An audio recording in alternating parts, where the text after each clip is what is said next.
Okay, hello everyone again. We had the opportunity to have a live event with Larry Hall where he answered a ton of questions that people had submitted about fleet video and video telematics and safety programs. And I forgot to hit record. So Larry has generously given us his time again so that we can record the questions and his answers so that you can really spend time listening to Larry answering your questions in his own words. So Larry, thank you for making yourself available again. No problem, Stacy. I'm always happy to talk trucking, even if it's a similar discussion to what we had earlier this week.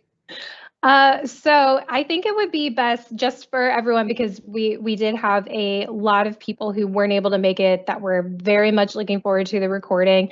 If you can go ahead and give everyone an update on just like what your background is, so that they understand your experience and what you're bringing to answering these questions. Sure, Stacy. So my name is Larry Hall. I'm an attorney with the law firm of Heil, Royster, Velker, and Allen. I'm primarily, my office is in St. Louis, Missouri. My litigation practice is mainly on Missouri and Illinois. I do go to surrounding states and all over the country as called upon.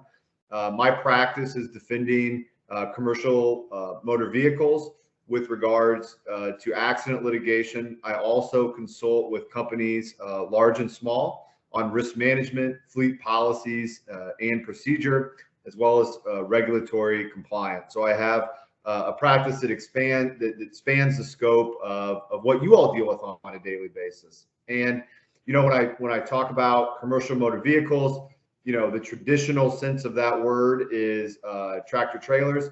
But as many of you know, that includes so much more. In today's world, any vehicle that has a business name on its door, on its trailer, is going to be a target of litigation in the event of an accident. Accident claims against vehicles that are owned by a business, whether it be a traditional trucking company or whether it be some type of construction trade or service where there's a fleet maintained. Anytime one of those vehicles has an accident, there is a very high probability of litigation just because of the nature of the litigation landscape at this moment in time. As you probably have seen on billboards, TV ads, your social media feeds, the jury verdicts and settlements for cases are rising higher, higher, and higher, which is increasing the motivation for plaintiffs' attorneys or personal injury attorneys, trial attorneys, as they sometimes call themselves, to come after you and your company in the event of an accident. We are even seeing in accidents where it's clearly not the fault of the commercial motor vehicle lawsuit being initiated. So the litigation environment is incredibly dangerous out there for commercial motor vehicles and companies. And so I dedicate my practice to defending those companies. One more bit of history that I always like to explain about myself is I myself am a former truck driver. I drove a laundry truck for a commercial linen service in Kansas City, Missouri, where I grew up for about 7 years throughout high school, college, and law school. So I don't have my Class A, but I do have the experience of being in a vehicle with a business name on the side of it. I do have the experience of stepping on my brake after being cut off with thousands of pounds of weight and freight behind me and wondering if I was going to be able to stop. So some of those experiences I'm able to bring to my practice, which I think helps me communicate with both folks on a management level as well as individual drivers. That probably also helps with the one side of your practice where you work in a consulting capacity for businesses to help them design their safety programs and policies to manage risk better for them. Can you provide a little bit more detail about how you work with businesses, more in that like consulting before an accident even happens capacity? Sure, Stacy. I mean, one of my favorite things to say is I would much rather meet you or work with you in this setting or before an accident, rather than have the first time that we meet or speak when unfortunately one of your drivers has had some type of accident, God forbid, some type of catastrophic accident, and that's the first time we meet. That is certainly not ideal. I enjoy the trucking industry. I love talking trucking and commercial vehicle policy and procedure and risk management. And so a lot of what I do is I meet with companies. I review policies and procedures. I give them some input from my view as someone who handles commercial motor vehicle claims and litigation on where I think some risks may be in policies and procedures, where I think there may be some room for improvement. Another large part of my practice is simply meeting with companies and going through, in the event of an accident or in the event of a catastrophic accident, how are we as a company going to respond, and having really honest conversations about everything from who gets the call to what is our maintenance department going to be responsible for, and everything in between. And as we're going to talk about today, the time to plan for an accident was yesterday. The second best time to plan for an accident is today. The third best time is tomorrow. What I'm saying by that is it needs to happen before you have the accident, because when an accident happens, everyone's under stress.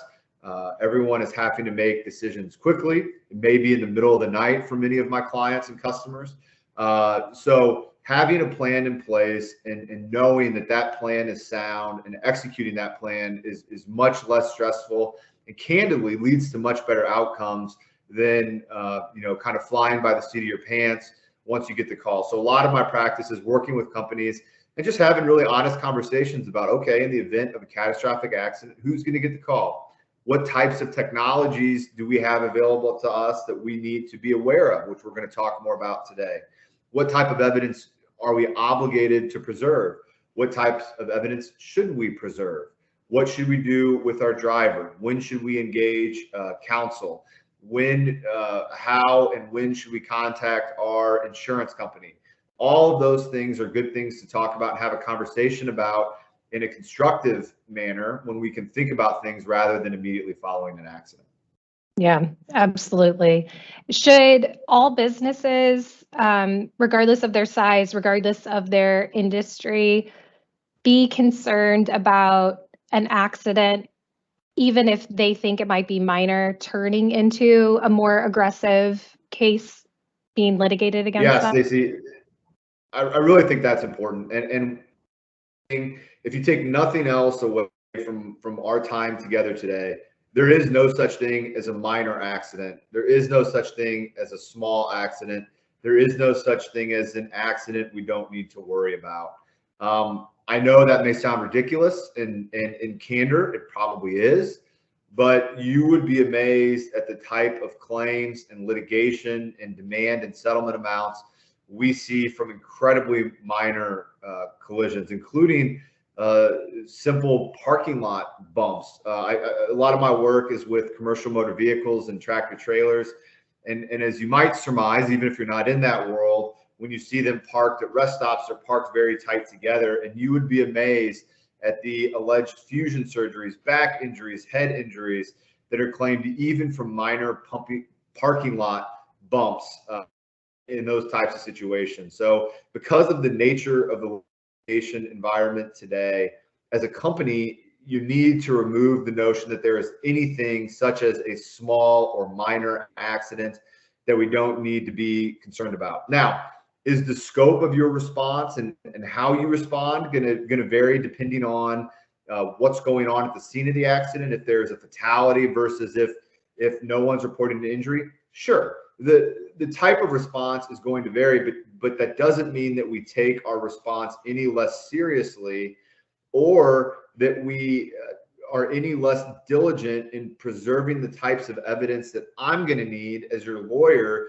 to defend you when that person who may be admitting liability on the scene goes and hires one of our favorite attorneys that we see on TV or on billboards and now sues your company. So that's really important. And again, Stacey, if nothing else is taken away from today, there is no such thing as a small or minor accident in terms of the seriousness with which you need to take, how you respond, and the types of things that you do after an accident to help limit your company's exposure. So one more question with regard to like litigation, especially because we do have a lot of business owners that work directly with SureCam and our technology. Are you seeing plaintiffs' attorneys going after assets above and beyond insurance limits in these cases? Yeah, Stacy, it's unfortunate, but oftentimes, again, when I talk about the rising verdict values, the rising settlement values, one of the direct implications of that is oftentimes, $1 million policy used to be a reassurance for a company that you wouldn't expect someone to go over and above that policy limit and try to pursue potentially your company's assets. But in today's litigation environment, $1 million it can be seen, depending on the type of accident, as nothing. And depending on how your company's structured, depending on your corporate formation, it is possible. And I have seen instances where the plaintiff's attorneys will attempt to collect their judgments directly from a company or business, even after collecting all of the available insurance proceeds.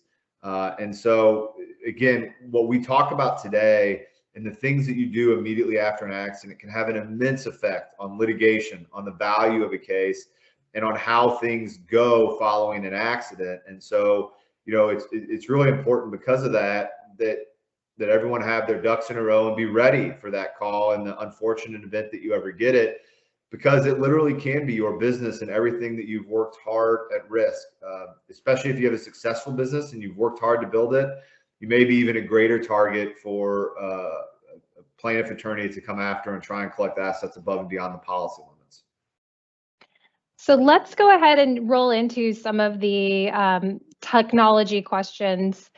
One of the questions that we got, but this is definitely a question that we have in conversation on a regular basis as we're working with companies to help them evaluate video telematics for their business, is from your legal perspective, is there a benefit or not of company-owned dash cams versus driver-owned dash cams? Sure. A driver having a dash cam is something that they can use to help protect themselves. It does cause me some concern versus a system that you manage as a company. And so where I think the company dash cams have advantages over the driver dash cams is one, evidence preservation and an immediate knowledge about what may have happened with regards to an accident. So obviously, if your company owns the dash cams, you have the ability to access the data instantly. And in the event of an accident or some type of loss, you can immediately begin evaluating that, discussing it with your insurance representative. If it's an event where attorneys are involved, you can get that to your attorney right away, and the analysis and that process can begin immediately. With driver-owned dash cams, there's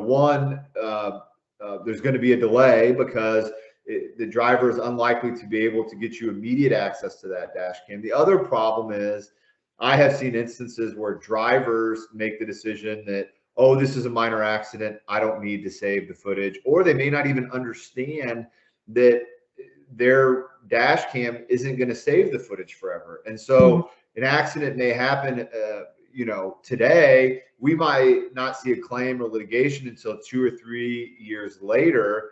And then at that point, if the driver has left the company, if the driver wasn't paying attention and didn't preserve the data, or someone at the company didn't go grab it from them, it could be gone. And that could happen even in the course of 24 hours. I mean, even just trying to get the camera back to a safety director or the person at the company who they want to get it to, they could lose the recording. And it's just not as reliable. I mean, obviously a company run system, the company helps set the parameters of that. The company helps in the decision-making with respect to what length of footage do we want after an accident. Because some drive cams record continuously and you could grab minutes, maybe even potentially hours of segments, or it may just be seconds within the parameters that the camera is set to. You may get some period of time before an accident, some period of time after an accident. And that's an appropriate decision, in my view, to be made at a company level. And I certainly think it's always prudent to talk to someone like me or a risk management professional. When you're making these decisions, we as a company, what's going to work best for us? It's not a one-size-fits-all solution. It's going to be a solution for your company based on your ability to handle the information and your ability to manage. The driver-owned dash cam, you really don't have the ability to manage that candidly. It's going to be up to your drivers. Drivers oftentimes after accidents are afraid or fearful, and I've had instances before, unfortunately, where drivers have either neglected to save footage or they're afraid of how it's going to look, and so it's destroyed or not preserved before someone gets involved and can get that footage from them, which is an unfortunate situation that can cause some adverse litigation outcomes. So it's really important to have control over that. And because of the control factor and the consistency factor amongst trucks and vehicles, I think that the company owned versions really some benefits in terms of a global risk management perspective. Yeah, I think that's a really important point. So this question comes up a lot. Can police demand camera footage after an accident? And then how do you advise companies that they should proceed with that type of request? Sure. Police can demand anything really at any point. The real question for you is what is your compliance obligation? Downloading information from the tractor or from your camera is a search. And so if the driver, your company, does not consent, the police would need to do that. Typically, what I understand in terms of the jurisdictions where I practice and kind of the interactions with law enforcement that I have. With that said, I think what is important after an accident, and particularly a catastrophic loss, and this is one area where, again, it's going to take some individualized decision making based on the facts. If a driver has just been involved in a fatality accident, when I meet with those folks right after an accident, they're often in shock.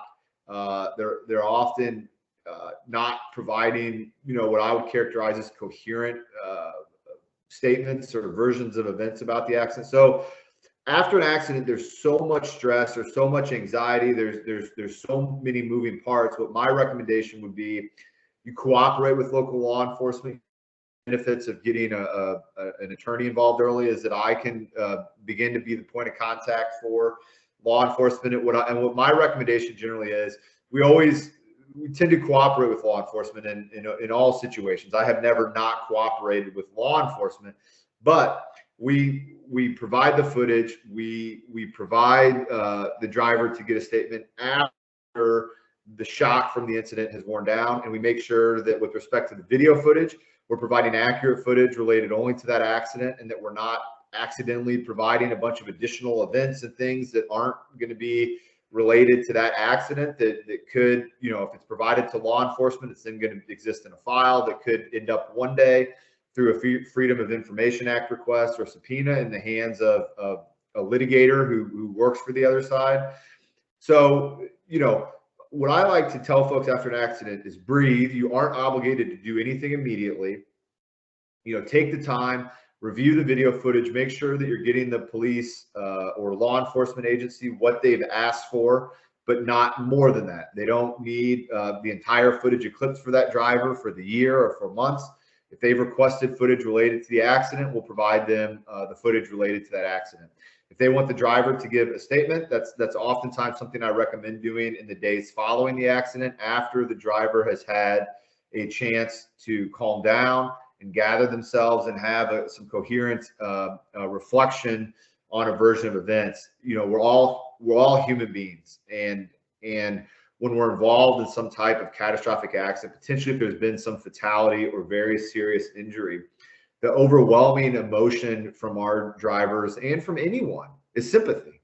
It's what we all experience. And so when you're in that frame of mind and you're asked to give a statement about what happened, there's so much trauma involved that really, I don't believe that you can accurately give a statement at that point in time. I mean, I think that there needs to be some reflection about what occurred, and if there's video or review of the video so that the driver can refresh themselves of everything that they were processing when that accident happened. And oftentimes what I see in my practice is drivers give a statement at the accident scene that is not even really coherent or plausible, and then later say, well, no, this is how it happened. But then there's an inconsistent statement out there. And so what really is an example of my driver being in shock and in trauma after an accident gets portrayed as they were lying or attempting to cover something up at the accident scene. So comply, generally, I always recommend complying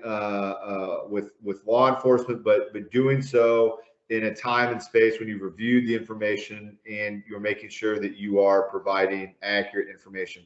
One caveat that I need to give, just to be safe, is I'm sure that you all are familiar with what's happened in Colorado and the 100-year sentence given to the truck driver up there. If you have concerns that your driver may be criminally charged based on what you know, my strong recommendation would be that you allow that driver the opportunity to talk to a lawyer before speaking to police, because it may be a situation where they need to consider invoking their Fifth Amendment right if you have criminal law concerns given an accident scenario. So in summation, a lot goes on immediately after an accident, and that's why it's so important to plan and be prepared and have the number of who you're going to ask these types of questions to handy.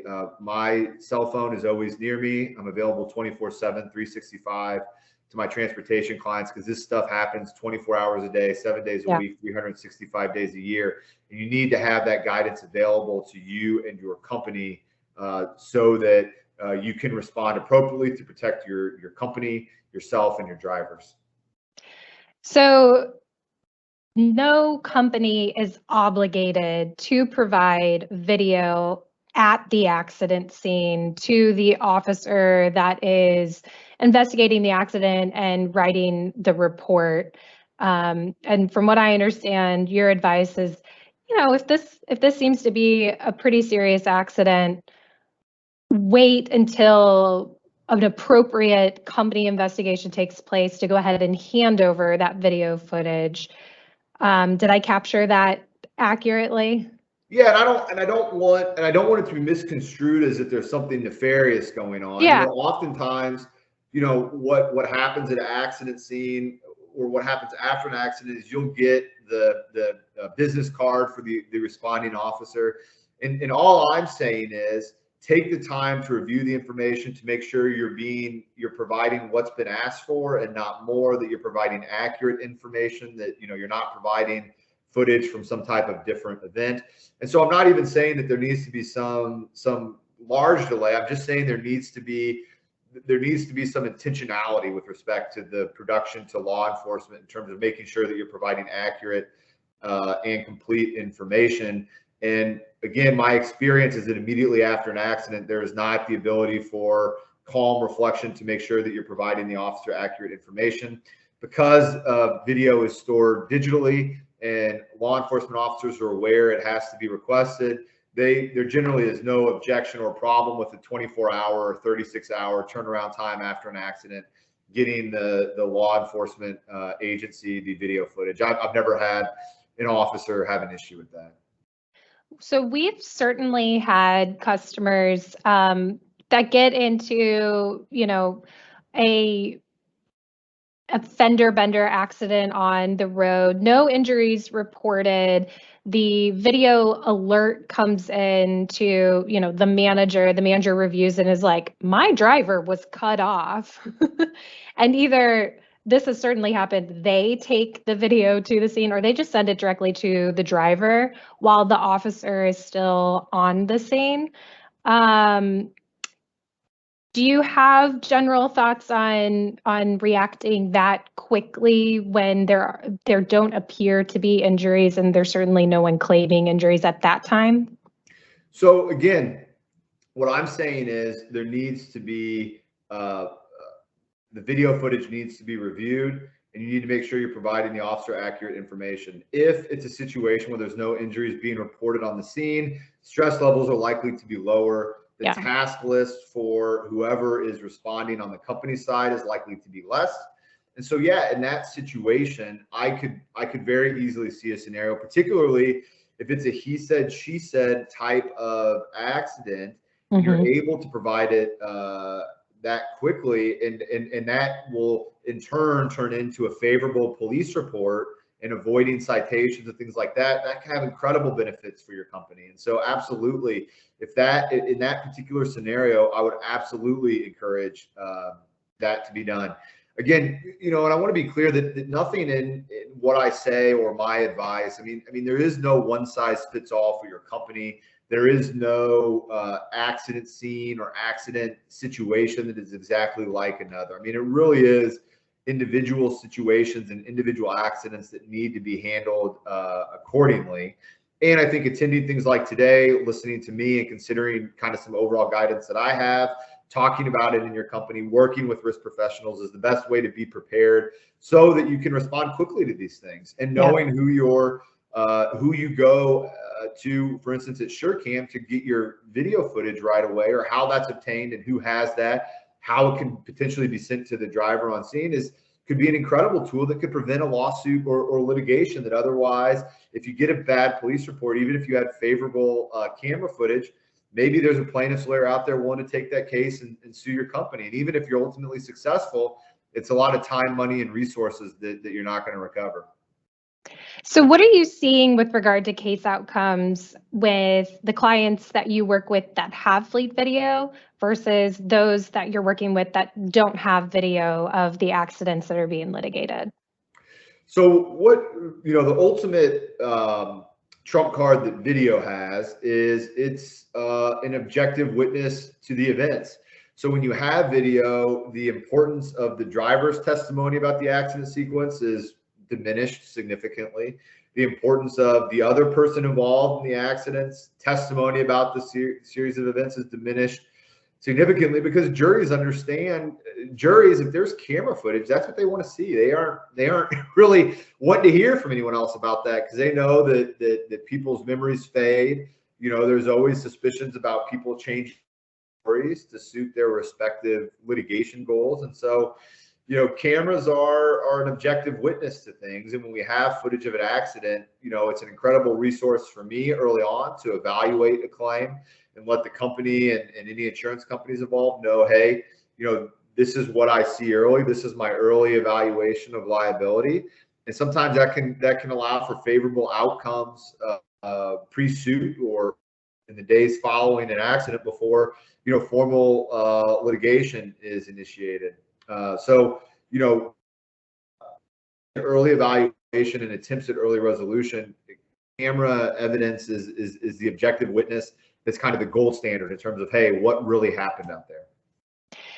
Can we get this question a lot for companies that are very seriously evaluating video. There's always a fear that, what if the video captures when we are at fault? So can dash cams be bad when your driver is at fault? So Stacey, here's kind of how I want to reframe the question a little bit, just to kind of cover what I think the analysis needs to be on a company-wide level when considering technology, dash cams, AI, things like that.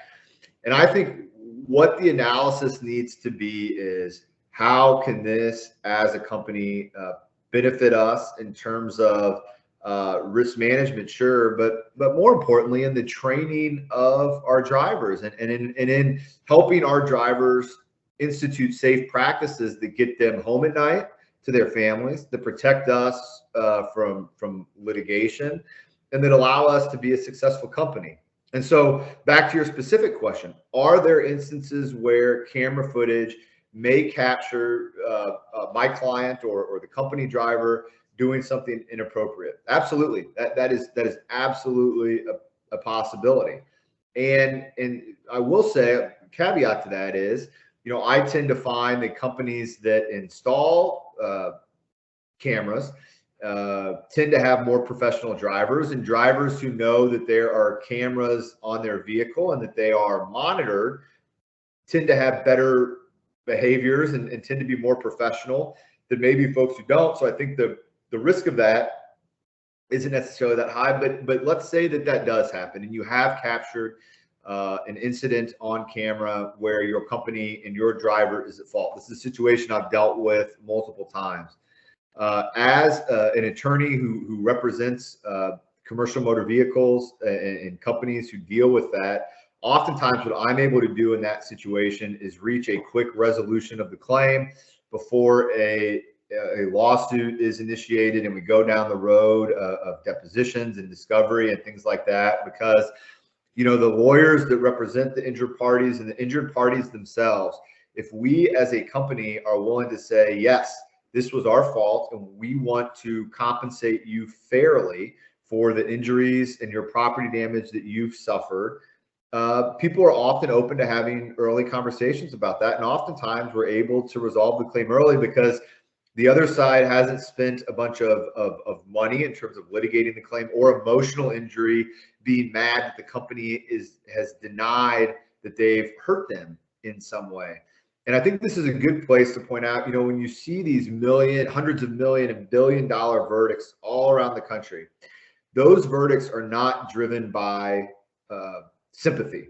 They're not driven by, I feel so sorry for this person, so I'm going to award them $1 million. Those verdicts are driven by, in all situations that I'm aware of, is anger.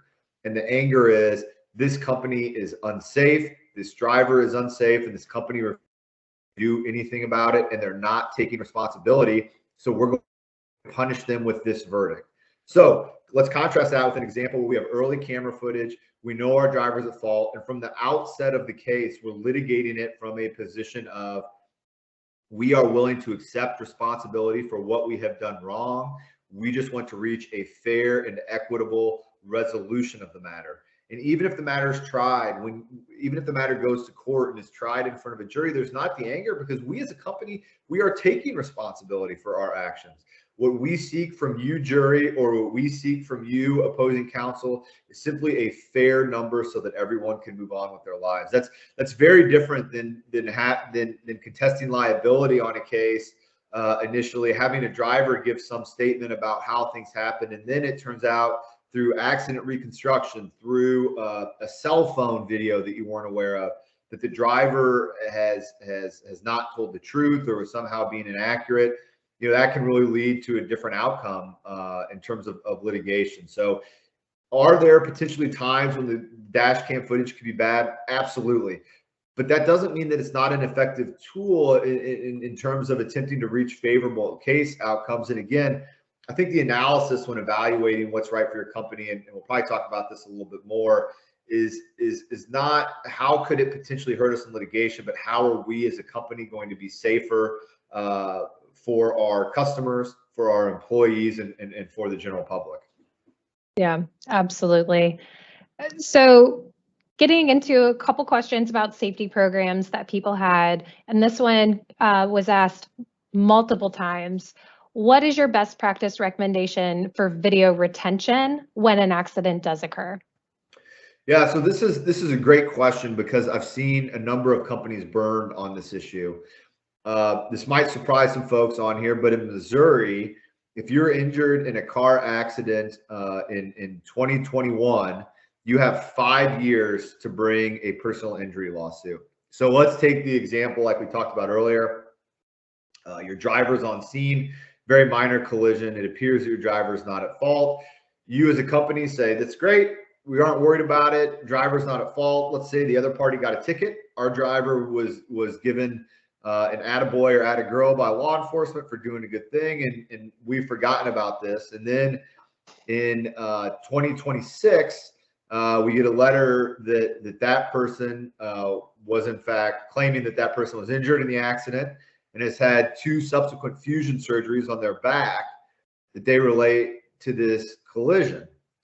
And let's say that we haven't done what I would recommend, which is creating an accident file that we keep until the statute of limitations, which is the time frame that people are allowed to bring lawsuits, expires. If we haven't done that, then we're kind of left, me as a defense attorney, or you as a company, are kind of left fighting with two hands tied behind your back because you haven't preserved the evidence. So that's a long way of answering your question. To answer your question is, I think that in coordination with legal counsel or risk management, your company should retain accident footage for the statute of, as long as the statute of limitations lasts. So as long as anyone could potentially bring a claim against your company for an accident. Again, let me reemphasize, I don't care how small the accident was. I don't care if it occurred in a parking lot. I don't care if there wasn't even damage to the vehicles. Make the accident folder, retain the footage, retain the documents, retain them for the length of time that you can be sued, so that you can help me help you, so that you can help the insurance folks, the attorneys, the folks that get involved in these claims defend you and your company, because there is nothing more frustrating in my practice than paying out a large settlement on a case where I know we weren't at fault because we don't have the evidence that I know existed at one point to fight the claim. There's nothing more frustrating than that for me. And I know that it's 10 times more frustrating for the company that's involved. Yeah, absolutely. And like you said, it happens all the time. Sure.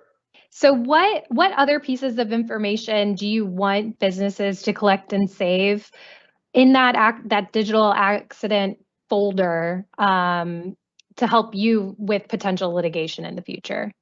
Yeah. So again, it's going to depend on the types of information that you have available to your company. So for my folks that are regulated by the Federal Motor Carrier Safety Administration, it's going to be important that you retain the documents that you're required to have by law. So what I like to say is, make an accident folder, get relevant information concerning your driver into that accident folder. For my regulated by the FMCSA, medical card, driver's license, the driver qualification documents, training documents.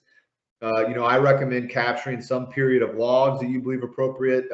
30 days might be a good place to start.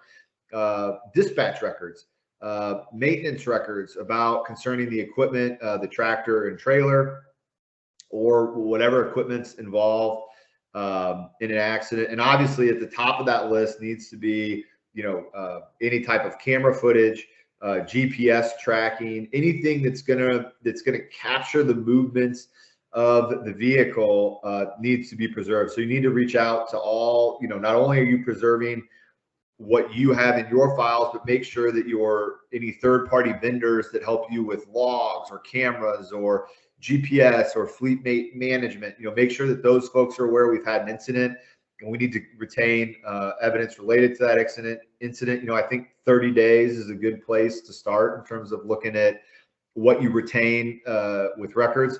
For folks that aren't regulated by the Federal Motor Carrier Safety Administration, let's just say you have a fleet of vehicles. Again, the answer is really much the same. In addition to camera footage, GPS, things like that. Another thing that I want to put in here now is cell phones. Obviously, you need to understand what cell phone or cell phones a particular driver has with them. Make sure that, especially in the event of a catastrophic accident, we need to make sure that phone is not destroyed or, turned in or lost until we consult with our insurance companies or attorneys about how to handle that. But the information, even for the non FMCSA folks, is going to be much the same.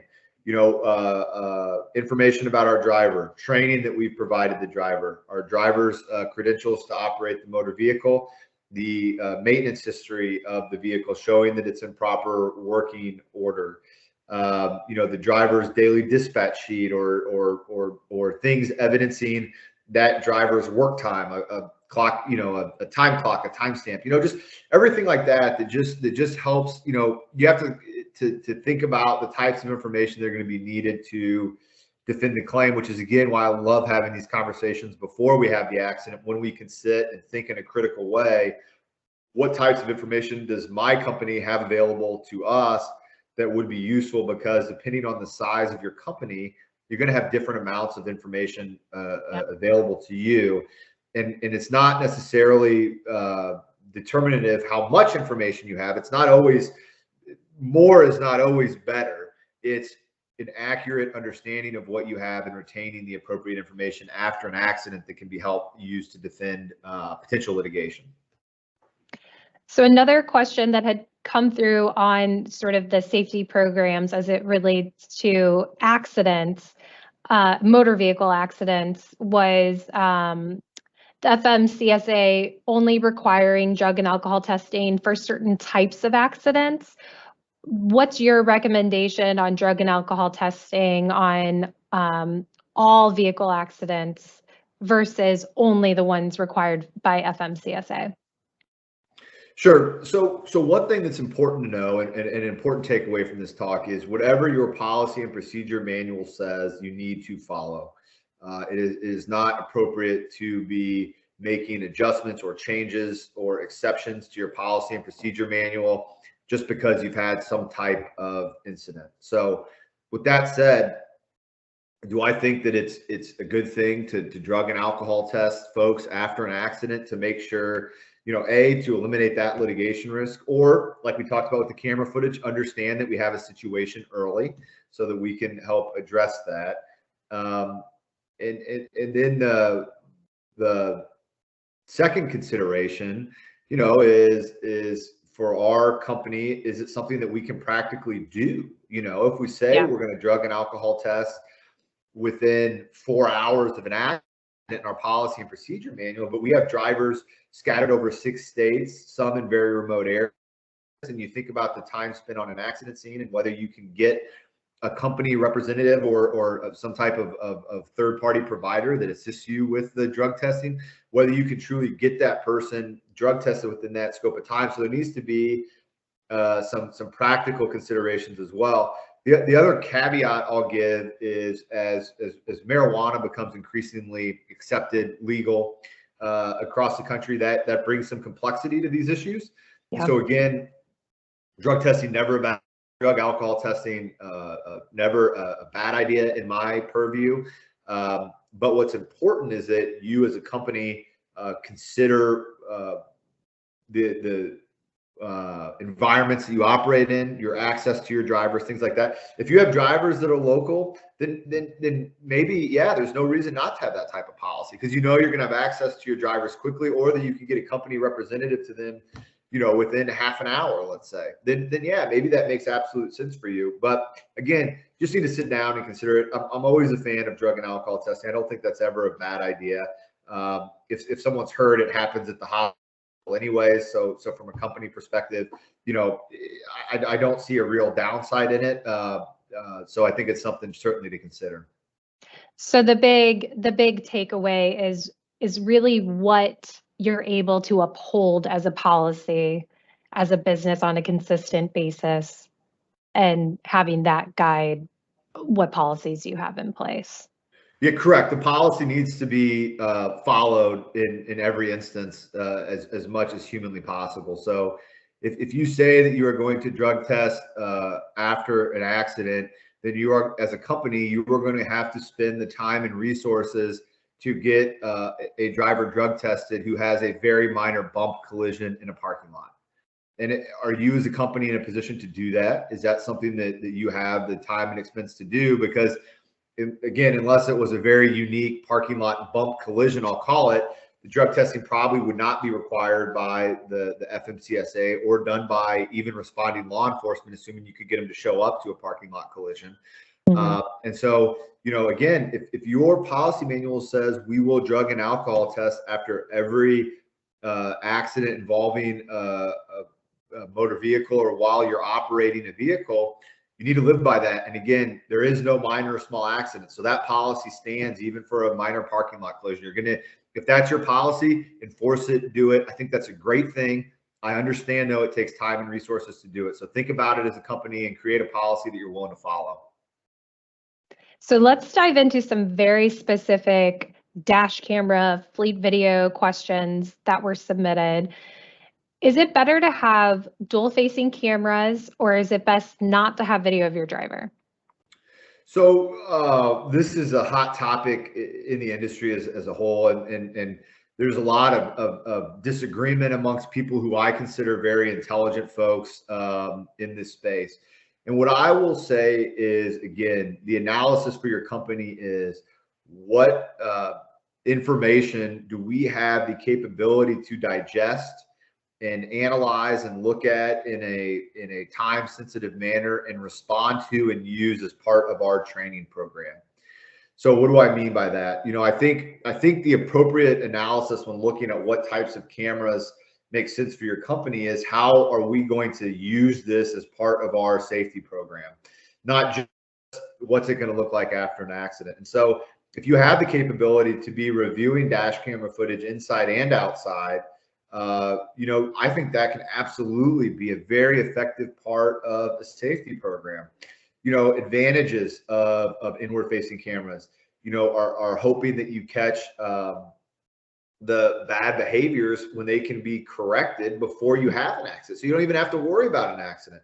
Hopefully you can catch someone that may be fatigued and falling asleep or using the cell phone inappropriately or distracted in some other way before they even have the accident. And if you as a company have the time and ability to be looking at every event that's sent your way and examining both the inside and the outside footage, maybe it makes sense for you. Maybe you as a company is in this world where everyone needs more drivers. I bet everyone on this call today would hire a qualified driver applicant today. I'm confident of that. And so, many of the folks that I represent, their homes for much of the year are in their vehicles, their trucks. Would I want a camera in my home looking at me 24/7, even if someone tells me it's off? No. So do I understand why a driver may have a problem with that? Absolutely. So again, you as a company need to sit down. You have a better understanding from your drivers. Maybe your company drivers don't sleep in their truck. So maybe it's not the invasion of privacy perceived by a driver that it may be for a company that operates tractor trailers over the road where drivers are sleeping in the cab. Maybe it's something where you can't handle all the events. And so if you don't have the ability to make it an effective part of your safety program, don't get the data because it's not going to help you in any meaningful way. And it could potentially hurt you if you're not responding appropriately when problem behaviors by drivers are identified in the camera. Are there instances when a client of yours doesn't have in-cab camera, but you find that even just having the exterior view is helpful for your defense of their case? Absolutely. Yeah. Even just exterior view is incredibly helpful. There again, I understand both sides of the dash camera, inward and outward facing. I understand both sides of it. I think there are good, safe companies out there that come down on different sides of that issue. But again, cameras are the ultimate witness in an accident. And so whatever footage is available is what we will use. Oftentimes the interior facing camera is not going to significantly affect liability because it's probably not going to show how or why the accident happened. What it's likely to do is rule out that our driver was distracted or doing anything inappropriate. The hope is always that we can show they were paying attention and doing everything they were supposed to in the time leading up to an accident. What do you want people to be aware of when they're considering whether or not AI fleet video technology is right for their program? So my consistent answer to this is always going to be, what information does your company have the ability to look at, analyze, and use as an effective part of your training program? And so what I would suggest is working with SureCam or other providers and understanding as a company, this is what we can handle. Some of you may have a team of safety professionals that all they do all day is look at driver behaviors. They audit logs. They look at doing trainings and such. Some of you may wear the hat of owner, safety manager, field manager. You may also be in a car driving for the company to get to a job site or something like that. Yeah. And so what you're able to handle as a company is going to be different. So what I say is look at what you can handle and use the technology available to you that fits within your company, that you have time to look at and handle. Because what's the most important thing is if AI identifies a driver who is unsafe, a driver who needs coaching, that coaching, that safety training can be done before, the driver has some type of incident where it then looks like the company was ignoring the problem behaviors. Yeah, that's important. Technology is incredible, and we now have very detailed insights, the ability to have very detailed insights about our individual employees and our fleets as a whole. And Stacy, let me pop back to something real quick. Yeah. This is going to relate to, again, the policy and procedure manual, but because it's a really important topic in today's world. If you have a policy and procedure manual that says, something like, if you have 3 driver violations, you will be terminated. And then you put in a fleet camera system like SureCam, and all of a sudden you're identifying, things that could be considered, a bad driving behavior. Maybe someone is eating and it forces them to have a hard stop that's identified. Your policies and procedures, your disciplinary policies, everything needs to be in accordance with the information that you as a company are going to receive. So if you're going to move to a camera system when you haven't had one before, I think that's great, but it's going to require a review of your policies and procedures and making sure that what you say on paper that you do as a company is in fact what you do as a company. Mm-hmm. Yeah. And I think a lot of providers, SureCam included, have the ability to ease customers into using the technology at, a very useful but also controlled level. And then they can level up as, their capability of managing the data levels up as well. Yeah, I think that's a great idea for a company. Again, the question is, what can you as a company handle and use as an effective part of your safety and risk management program? And certainly I would encourage you to use as much of the information out there as possible, because there's so much of it out there. And at the end of the day, I want all of your employees to go home to their families at night. I want everyone on the road to go home to their families at night. So to the extent you have the ability to use that, use it and use it as part of your safety program. I think it has incredible benefits, but just make sure that you can use it and have the time to use it, because I understand many of you have so many demands on your time. So it's about what can we use in an effective manner. So this question came up, and I think it's certainly related.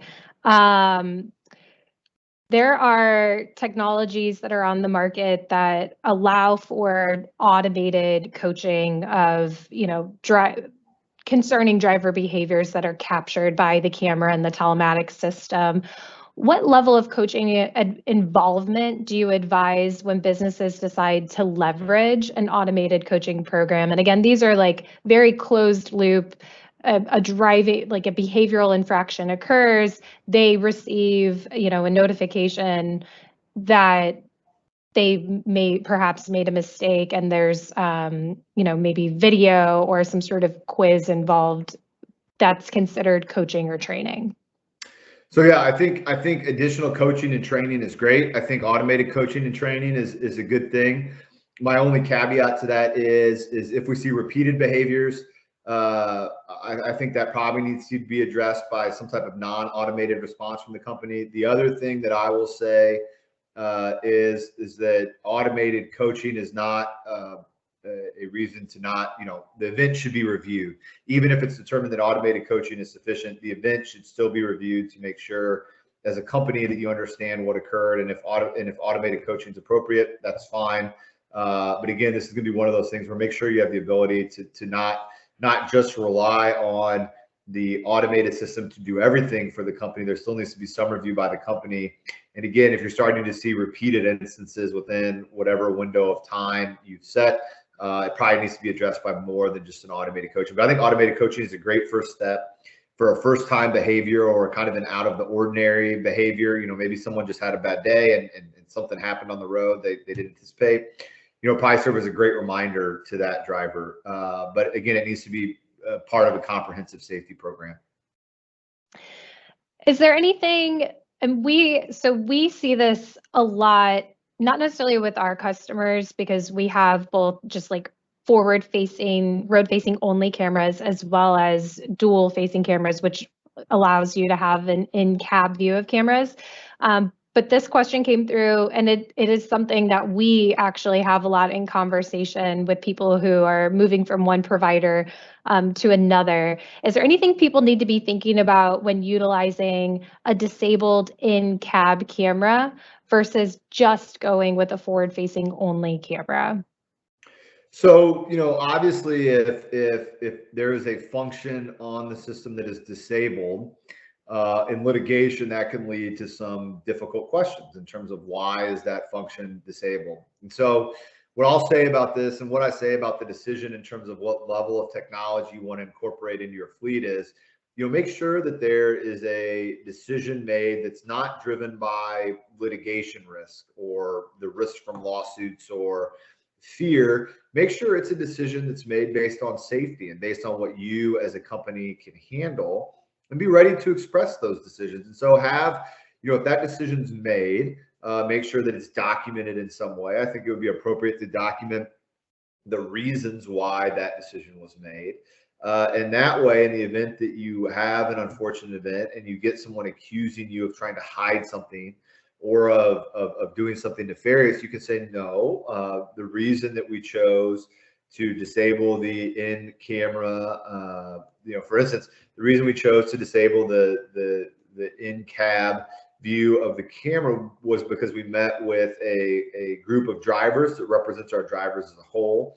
They felt like it was an invasion of their privacy, and because many of our drivers live in their trucks for a significant period of time, we as a company that decided to retain the best and safest drivers and our longtime employees, that we would disable those. And we made that decision, 7 years before this accident took place, and have not been recording that since, and just have a logical explanation for it.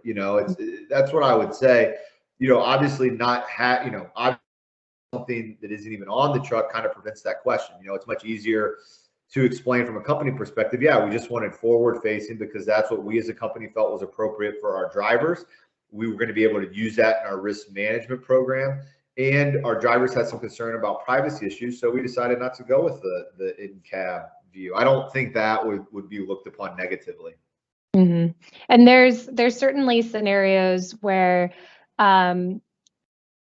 customers are using dual camera technology, but individual one-off drivers are, covering up the camera with electrical tape or like somehow disabling that interior camera.